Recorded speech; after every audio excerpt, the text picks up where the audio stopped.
coletivo de atuação no nosso projeto começou partindo da improvisação, quando era possível fazer ensaio presencial. Então a gente ia para a sala de ensaio, improvisava em relação ao texto que já estava surgindo e também a imagens, a música, ao jogo entre os atores. Mas agora que a gente precisa fazer, além de à distância, mas também virtual, o ensaio, o processo de atuação ele precisou se adaptar e se modificar para poder existir, para continuar acontecendo.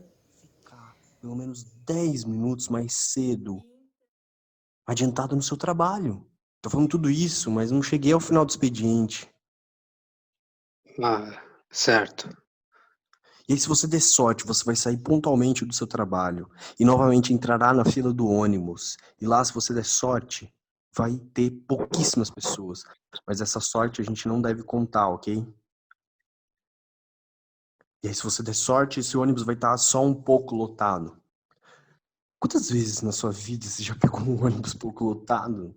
E esse momento que você está ansiando pela sua vida inteira, em que você vai poder finalmente descansar, independente do tempo, independente dos minutos, talvez ele nem chegue. Um dia de sorte, João. Um dia de sorte. Saquei. E a gente ainda tá parado aqui, né? Na mesma estação.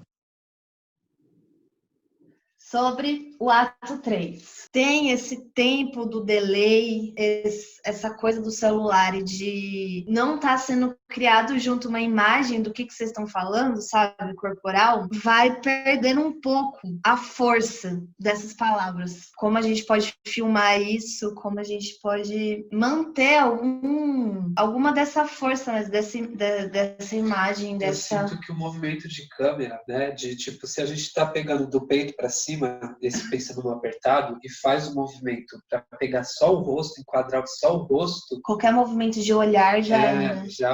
Aí a gente trabalha só com o rosto e as musculaturas do rosto. Eu acho que isso pode ser um efeito na câmera de imagem que talvez traduza isso que você está dizendo, né? A relação com a câmera, ela é muito louca, né? Porque não tem como enganar. Ela já propõe uma relação de intimidade, eu sinto. Esse processo também, em relação à câmera, é entender que é um equipamento que está ali, que também é um narrador, que ele também está enxergando o meu corpo, que ele também está refletindo sobre o que está sendo colocado por mim e também tirando as suas opiniões, né? A partir do momento que ele escolhe filmar uma parte do meu corpo, dar um plano mais geral, ele também está criando a sua própria narrativa, né? A câmera também é estar atento ao jogo que ela está propondo, estar atento com o olhar que ela está direcionando para aquilo que eu estou fazendo, né? Você tem que estar, né? Eu sinto que eu tenho que estar muito esperto. Qual é o olhar da câmera? Como é que o Vini está respondendo? Tendo esse texto como base, né? Como eu tô entregando também as coisas, como eu tô jogando de volta tudo isso. É um jogo que às vezes rola, às vezes não rola. Também a gente vai aprendendo com isso, né? Vai aprendendo por que que não rolou, por que que rolou, por que que parece que ficou artificial. E aí eu me pergunto, senti, não senti, tava visualizando essa imagem, tava aberto, né, sensivelmente para responder a isso. Isso tudo ele vai compondo, né, o trabalho cênico também, de uma maneira que vai entendendo de fato que isso tudo é criado por muitas mãos, né? Mas eu acho que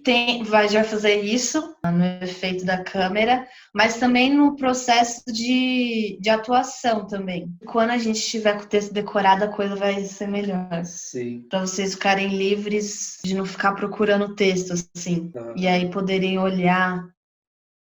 Aí eu ia propor para vocês brincarem mais. Eu fico imaginando, assim, que é difícil improvisar nesse sentido com um vídeo que tem delay, tipo, é muito esquisito. Então, até a gente entender como seria realmente adequar a criar uma peça à distância e virtualmente, tendo como possibilidade de ensaio videochamadas que são intermediadas pela câmera, pelo celular, por um aplicativo, a gente passou bastante tempo lendo a nossa dramaturgia, criando essa possível relação da pessoa aqui com a câmera e com quem tá vendo aí atrás, que no caso eram os atores, né?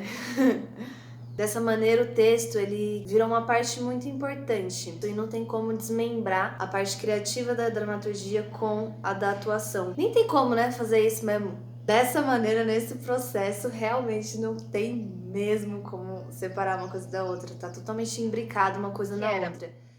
A parte 2, ela vem com essa coisa de vocês estarem escutando o fone de ouvido e aí vocês estão embalados na música e ajuda vocês a se conectarem melhor por estarem escutando a mesma batida, mesmo mediados pelo celular. Quando entra no 3, tem um silêncio, tem um outro ritmo, um outro jeito de fazer. Como a gente vai começar direto do 3, eu tô só relembrando.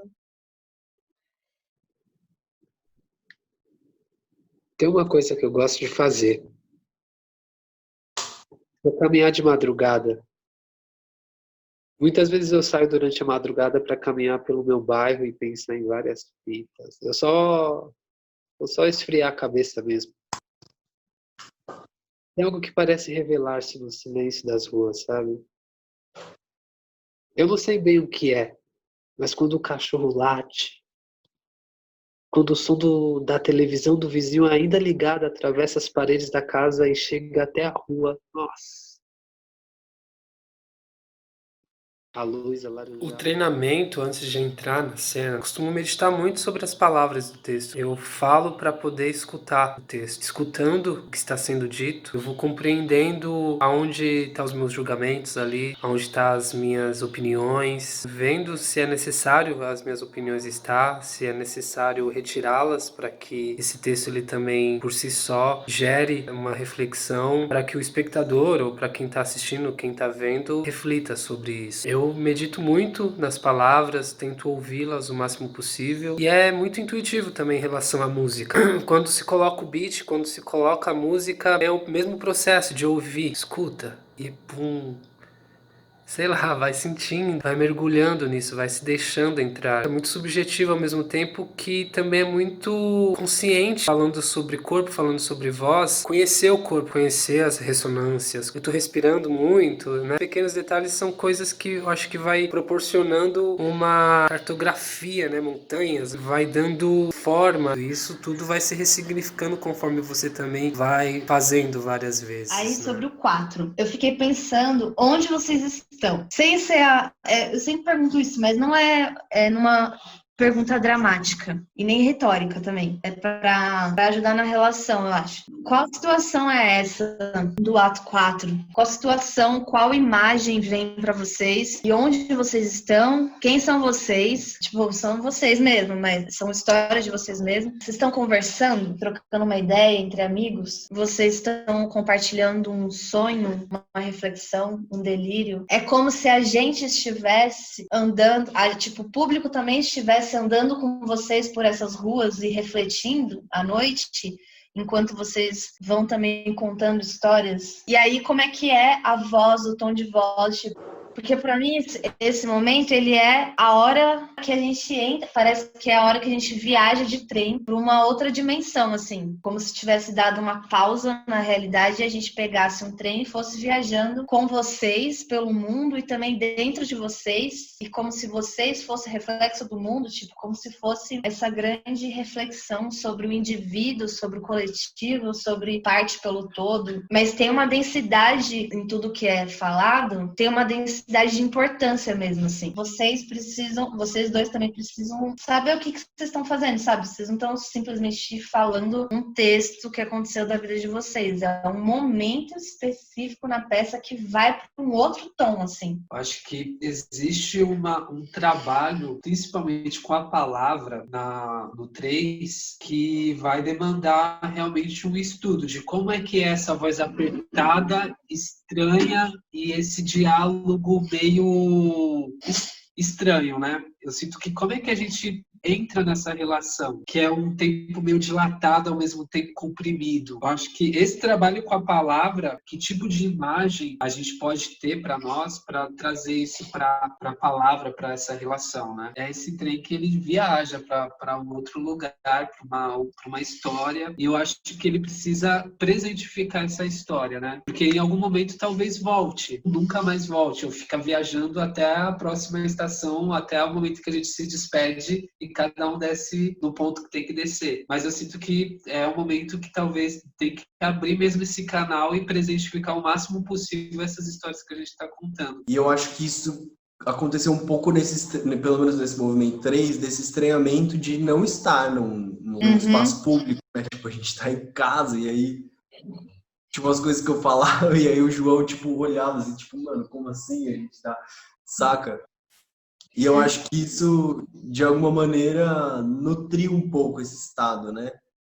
E acho que a gente pode investigar e verticalizar mais, assim. Então, são 3 rios, assim, que correm e se encontram e se distanciam, enfim. A escrita da dramaturgia, pelo fato dessa dramaturgia ter sido meio performativa, então, ao mesmo tempo que se falava, que jogava, mesmo pelo celular, virtualmente se jogava, às vezes de cantar junto a alguma coisa, ou de ficar improvisando um texto que vem na cabeça em fluxo, e aí você fala livremente, vai falando. Então, essa escrita, ela foi performativa no sentido de que ela foi sendo feita em jogo e juntos, coletivamente. O esqueleto, a estrutura dela foi feita pelo João, num processo dramatúrgico mesmo. Mas depois, quando a gente foi entrando nela, foi muito coletivamente. Eu, o João, o Vini, depois o Afonso também. Então isso já propiciava um jogo entre o Vini, ator, e entre o João, ator, e também eles como escritores, como dramaturgos, atores e escritores, construindo essa escrita e essa narrativa juntos, em jogo, durante o ensaio. Então isso influenciou muito na narração, influenciou muito na atuação, na forma como eles diziam esse texto, porque já era sonoro, não era um texto distante, é um texto, foram eles que escreveram, além de ser depoimentos deles, né, deles próprios, também, além de já ter uma sonoridade, fica um texto que já sugere movimentação, ação e jogo para atuação. O processo de atuação para mim nesse projeto, ele não tem sido de criar algo, né? Não tem sido construir um personagem, uma persona, uma figura. Muito pelo contrário, esse processo para mim ele tá ligado a disponibilizar o meu corpo, disponibilizar a minha voz para melhor potencializar as imagens que esse texto ele traz. Tá aberto, né? Sensivelmente aberto para os estímulos que a palavra traz, para os estímulos que o beat traz, de alguma forma sentir e dançar ela da forma que esse texto vai potencializando, gerando sentido. Esse processo de atuação, para mim, ele está muito associado a sensibilizar o peito, sensibilizar o coração, a pele, os respiros, e entender as imagens ali colocadas nessas palavras, nesse beat. O segundo rio do nosso relevo de projeto é dizer esse texto mesmo. Aí já partem para coisas de treinamentos, de exercícios, de preparação, de procedimentos, ligados muito mais especificamente a como se diz essa palavra, como ela ressoa do som, da voz, de ritmo, de nuances e relevos que se constroem quando se lê ou quando se diz esse texto, para sair dessa linearidade, dançar a palavra. Essa ideia de dançar com a palavra. Acho que já era uma coisa que a gente falava antes do próprio projeto. Era uma investigação que já nos interessava. O que a gente compreende como dança, ou o que eu compreendo como dança, serve como alicerce, baliza para lidar com a palavra. Mas não só a palavra, mas também o estado de cena, o temperamento em cena. E talvez numa linha muito mais superficial da coisa, a gente pode pensar a dança no sentido ritmo, no sentido musical dela, no sentido de rima, inclusive, mas eu acho que tá para além disso. Ela envolve, aliás, essa experimentação tenta envolver todos os elementos que podem envolver a própria dança. Então é quase como se a gente fosse mais dançarino do que ator, no sentido experimental. Óbvio, porque tudo isso também tem a lance de como a gente interpreta esse texto, como a gente interpreta essa relação, como a gente lida com isso. Se a gente compreende a dança como um corpo específico que se movimenta, a gente consegue perceber ali camadas e linhas que são depoimentais, são linhas que relatam sobre o seu próprio corpo.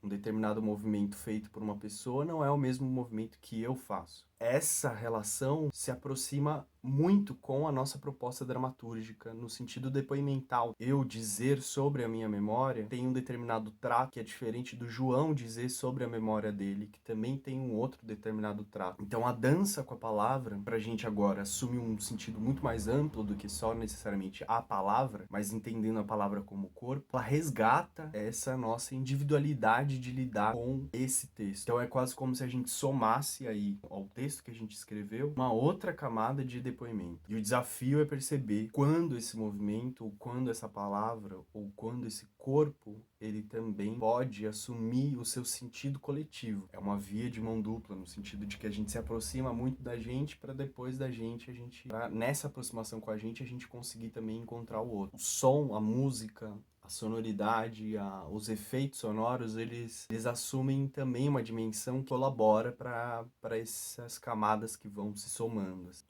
Durante um certo tempo, eu, antes de entrar em cena, dançava muito. Dançava no sentido meu dançar, né? Não é nada elaborado, pelo menos não coreograficamente. Ele é uma experimentação de corpo, uma experimentação de livramento do corpo. Assim. Essa realização desses movimentos me disparavam a vontade, uma alimentação dessa vontade.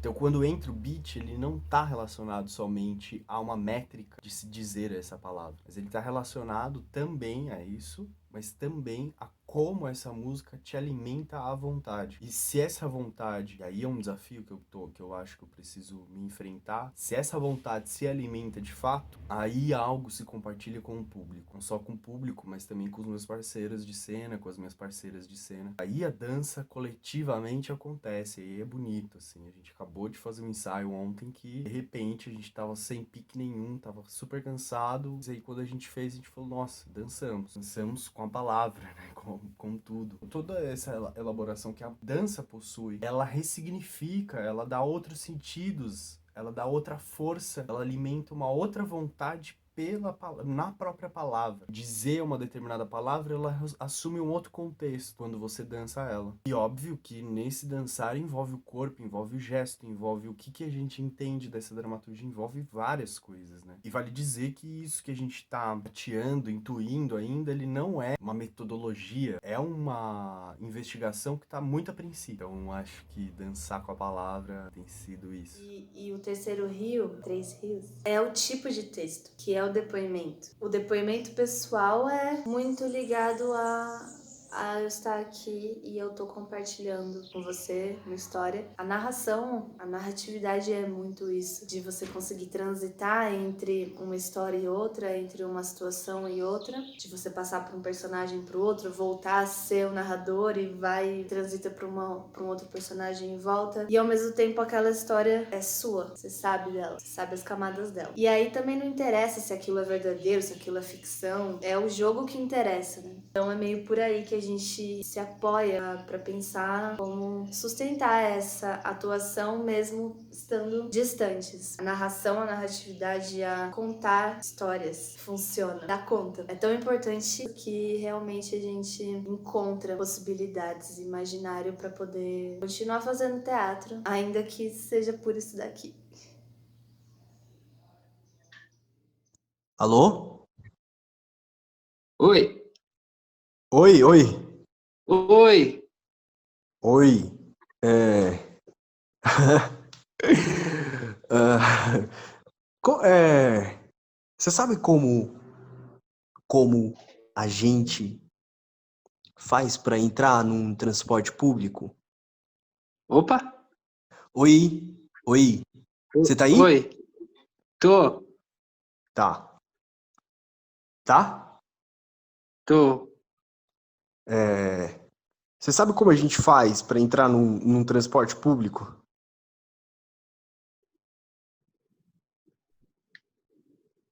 Tem uma coisa que eu gosto de fazer. Vou caminhar de madrugada. Muitas vezes eu saio durante a madrugada para caminhar pelo meu bairro e pensar em várias fitas. Vou só esfriar a cabeça mesmo. É algo que parece revelar-se no silêncio das ruas, sabe? Eu não sei bem o que é, mas quando o cachorro late, quando o som da televisão do vizinho ainda ligada atravessa as paredes da casa e chega até a rua. Nossa.